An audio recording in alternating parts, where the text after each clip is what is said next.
सख्ख्या बहिणींनी सख्ख्या भावाकडे इस्टेटीमध्ये म्हणजेच वडिलांच्या संपत्तीत वाटा मागितला.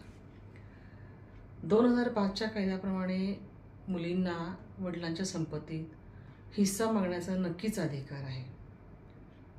पण तो हिस्सा मागताना काय काय गोष्टी लक्षात ठेवल्या पाहिजेत हे मात्र सोयीस्करपणे विसरलं जातं. तर अशाच या दोन बहिणी, अगदी 35-36 वर्षाचा युवक असेल त्यांचा भाऊ, आणि त्या भावाकडे यांनी वडिलांच्या संपत्तीत वाटा मागितला. आता आज ती केस कोर्टाच्या समोर उघडणार होती आणि त्यामुळे कोर्टामध्ये खूप गर्दी जमलेली होती. सगळेजण अगदी आतुरतेने वाट बघत होते की आज आता काय घडणार आहे.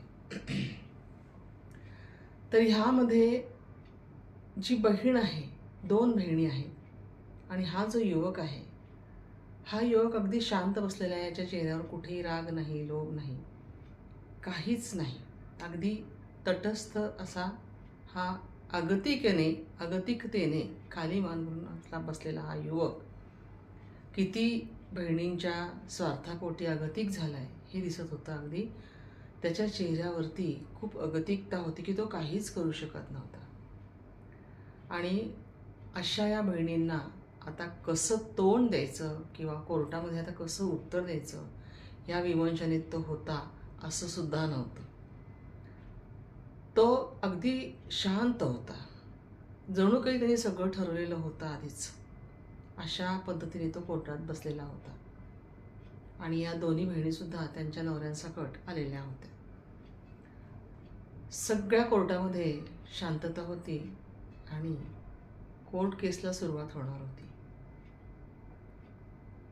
काय होणार कोर्टाचा निकाल? मी ॲडव्होकेट सुषमा तुमच्या सगळ्यांचं माझ्या हेल्दी आणि लिगल हेल्पलाईनमध्ये स्वागत करते.